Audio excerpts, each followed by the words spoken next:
Hospital में doctor नहीं होंगे तो फिर सोच में क्या करना। बोलते तो बोलते ही है, पर क्या कहें, वो सुनाई कहाँ दे रही है। आप इतने बुजुर्ग और फिर भी धूम्रपान का इस्तेमाल कर रहे हैं, ऐसा क्यों? ये भी हमारे बुजुर्गों की देन है।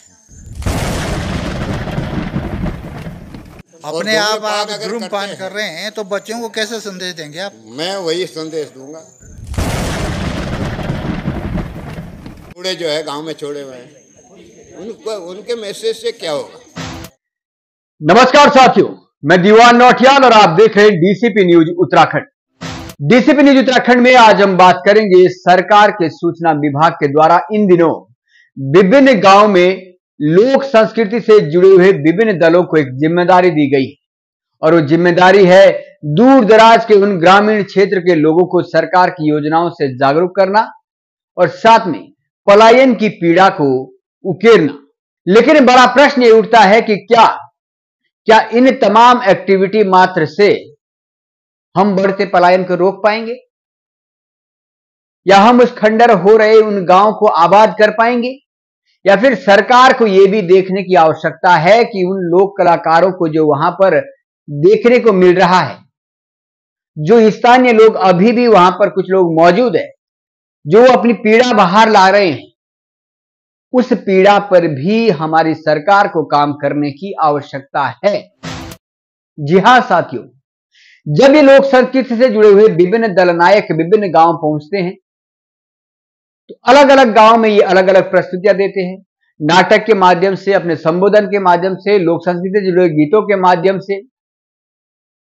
और इस दौरान जब हमारे सहयोगी रिपोर्टर शांति प्रसाद जी ने स्थानीय लोगों की प्रतिक्रिया जानने की कोशिश की, हालांकि हमने लोक कलाकारों से जुड़े उन कलाकारों की प्रतिक्रिया जाननी है, वो भी आपको सुनाएंगे, क्या उनकी जिम्मेदारी है, किस तरीके से वो अपनी जिम्मेदारी को निभा रहे हैं। लेकिन इनके साथ ही स्थानीय लोगों की जो प्रतिक्रिया आप सुनेंगे, वो प्रतिक्रिया न मात्र आपको सुनने की आवश्यकता है बल्कि आपको भी अधिक हमारी चुनी सरकार को और सूचना विभाग को उन प्रतिक्रिया पर मंथन चिंतन करने की आवश्यकता है।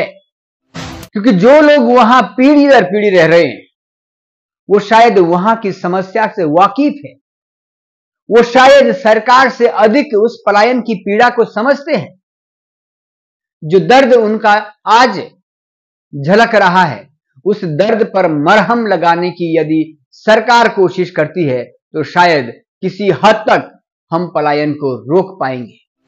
इसलिए प्रश्न यही उठता है कि सरकार के सूचना विभाग के द्वारा इन विभिन्न दल नायकों को जो जिम्मेदारी दी गई थी वो तो बखूबी इन्होंने निभा दी है, लेकिन इस दौरान जो स्थानीय लोगों की पीड़ा सामने आ रही है, क्या अब सरकार और सूचना विभाग उस पीड़ा पर मंथन करेगा, उनको उस दर्द की दवा देने का काम करेगा? क्योंकि जख्म पर जब तक आप मरहम नहीं लगाएंगे तब तक शायद आपके सभी कार्यक्रम खोखले ही साबित होंगे।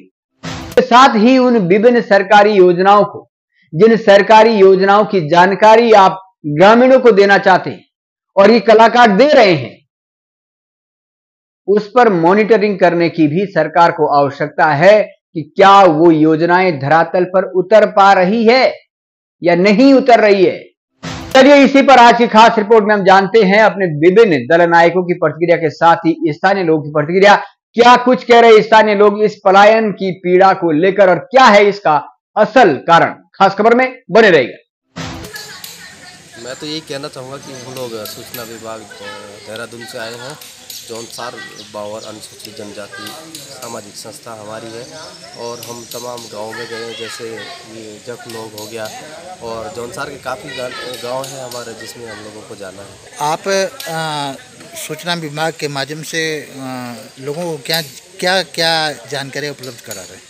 मैं तो एक ही चीज़ कहना चाहूँगा कि मैं सबसे पहले तो एक बात है कि हम लोग जौनसार की जो संस्कृति है उसका प्रचार प्रसार भी कर रहे हैं, क्योंकि जौनसार की जो संस्कृति वो धीरे धीरे ख़त्म हो रही है।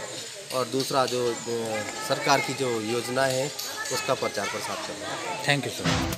सबसे पहले तो मैं मासू महाराज का नमन करना चाहता हूँ, नमन करता हूँ मासू महाराज के चरणों में। इसके बाद हमें लोक संपर्क विभाग सूचना के तहत हमें सरकार ने भेजा है कि गांव में प्रचार प्रसार करना है। जौनसार की जो भी परंपरा है वो कुछ लुप्त होती जा रही है और जौनसार का जो भी कल्चर है वो भी धीरे धीरे समाप्ति की ओर जा रहा है। तो हमारा कहना है कि सरकार के द्वारा हम लोग जागरूक करने का काम करें। कब से और कब तक आपके कार्यक्रम होंगे?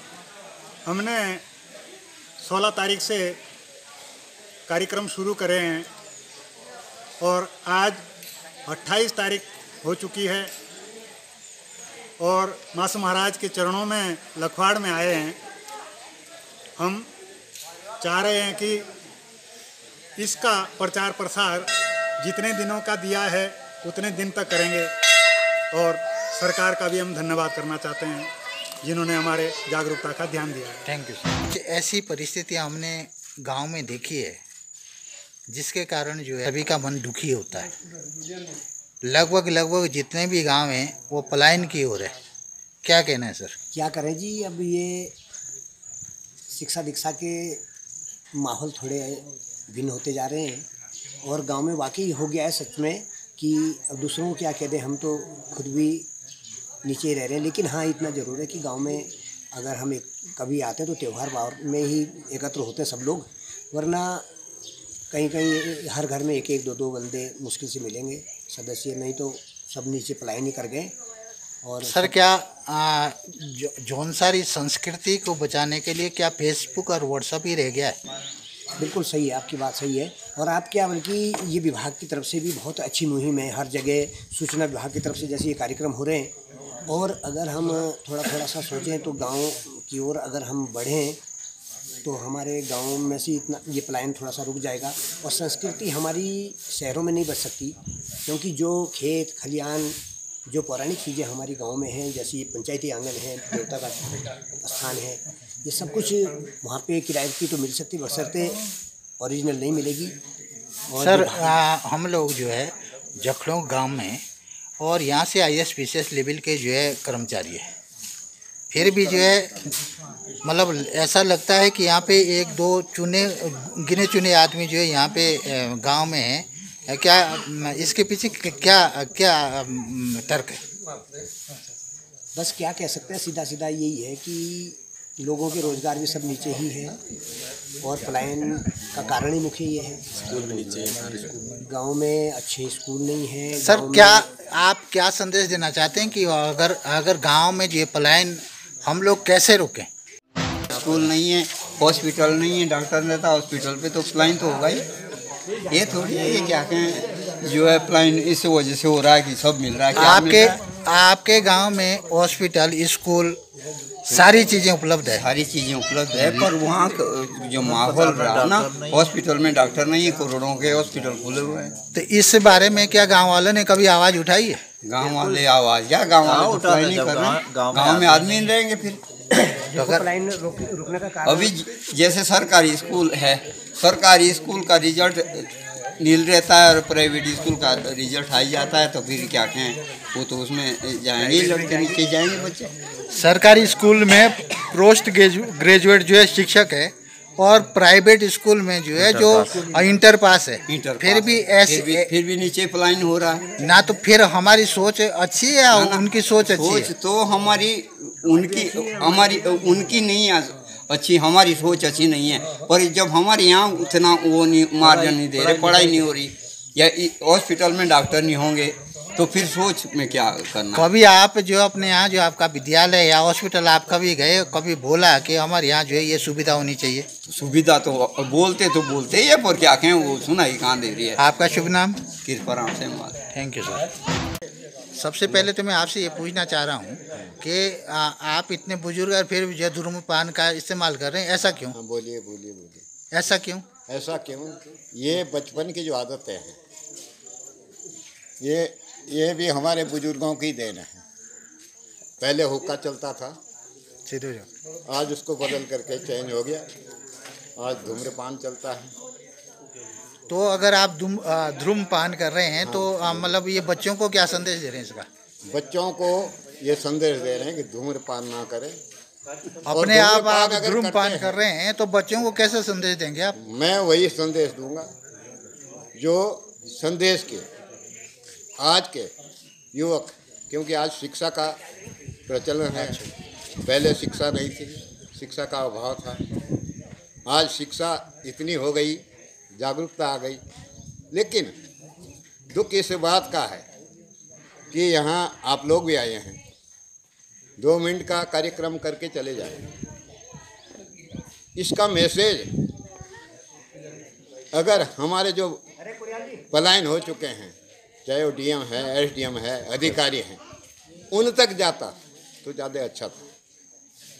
अब गांव में आप मैसेज दे रहे हैं, 2 बूढ़े जो है गांव में छोड़े हुए हैं, उनके मैसेज से क्या होगा?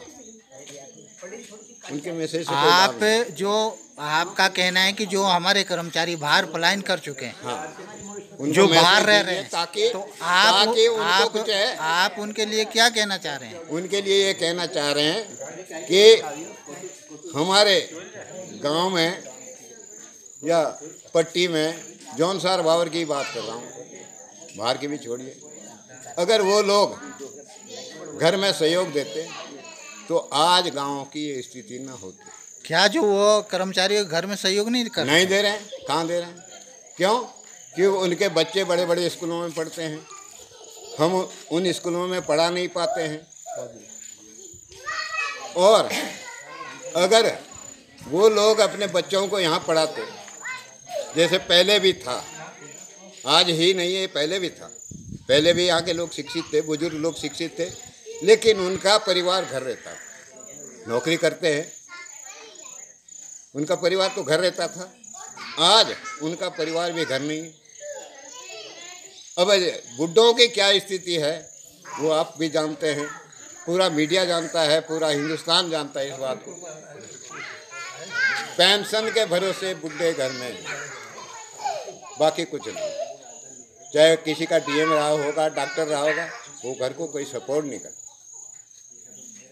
आपका कहना है कि कोई भी डीएम रहा या कोई भी है वो मतलब जो गांव में जो बुजुर्ग व्यक्ति रह रहा है वो परेशान है बिल्कुल। और पेंसिल जो सरकार द्वारा जो आपको पेंसिल यहाँ पे उपलब्ध हो रही है, उसके भरोसे जो है आपका जीवन कट रहा है।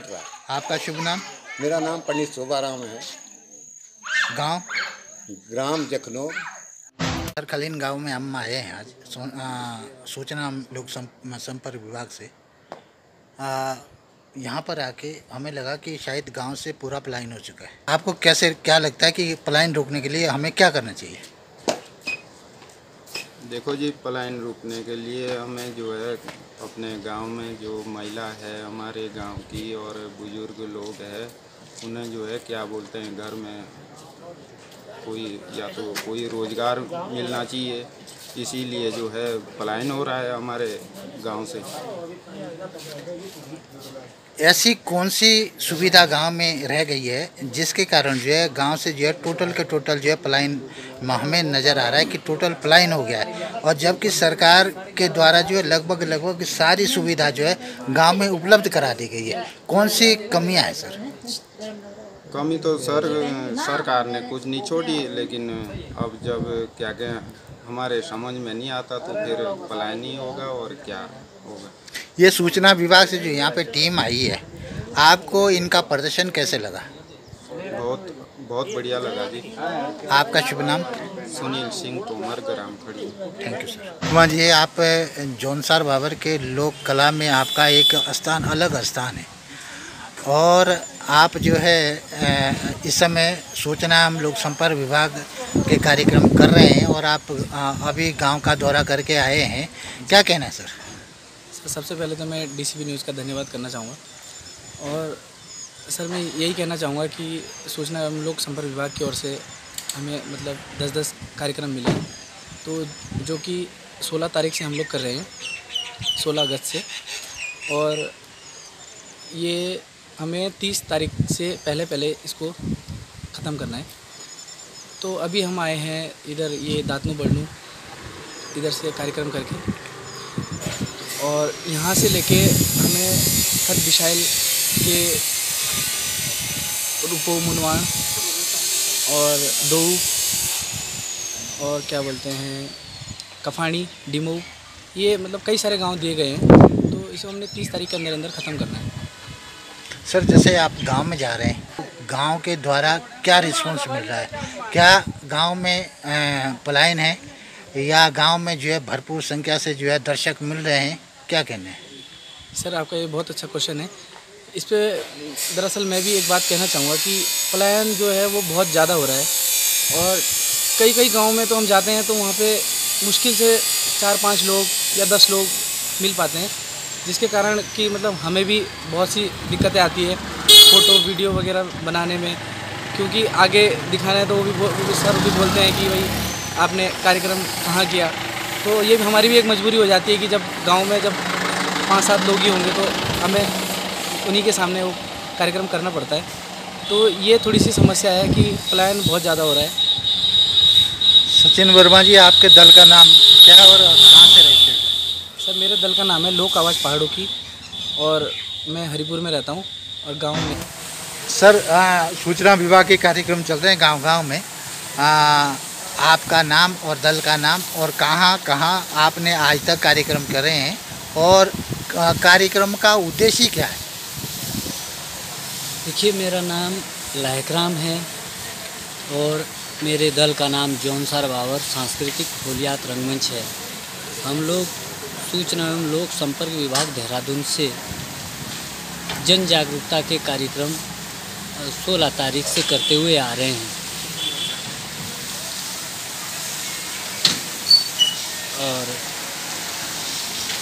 और जो आज है हमने कुछ गांव निपटा दिए हैं। आज का जो दौर है, आज हम लोग पंजिया की तरफ जा रहे हैं। लगभग आपने इससे पहले कितने गांव जो है प्रतिदिन जो है आपने कवर करे? एक दिन में एक ही कार्यक्रम होता है, दूर भी है, सड़कें भी बंद है, 1-2 बार वापस आए, फिर दूसरे रूट से चल दिए। तो एक मुंशी किया है और धीरोई भी कर लिया है अभी पीछे, और लूहन भी हो गया है, जैसे सर ये घास की भी हो गया है। विकट परिस्थितियां हैं आजकल जो है, मतलब बरसात का मौसम है और लगभग जो है सारे जगह जो है कहीं रोडें बंद है और कहीं जो है पत्थर आने का भय है। तमाम जगह हमारे पास वीडियो है, बल्कि हम 2-3 जगह से बचे हैं। हमारी उस समय की वीडियो है, गाड़ी पे पत्थर छूने से बच गया, तब तक गाड़ी निकल गई थी आगे, और हमारे सामने भी रास्ते बंद हो रखे हैं और वापस भी हम हुए। धन्यवाद। ऐसी परिस्थितियों में जो है मतलब जो है जो सूचना विभाग के जो कार्यक्रम कर रहे हैं, ऐसी परिस्थितियों में आप लोग जो है जाते हैं और गांव में जाकर जो है लोगों को जागरूक करते हैं। गांव में जाके आपको क्या लगता है कि गांव में पलायन है या नहीं है? पलायन तो देखो बहुत लोगों ने किया है, ये तो तय है। बहुत कम लोग हैं गांव में मिल रहे हैं जी, बहुत ही कम लोग हैं। पलायन तो हुआ है, हर गांव से हुआ है। Thank you sir, thank you.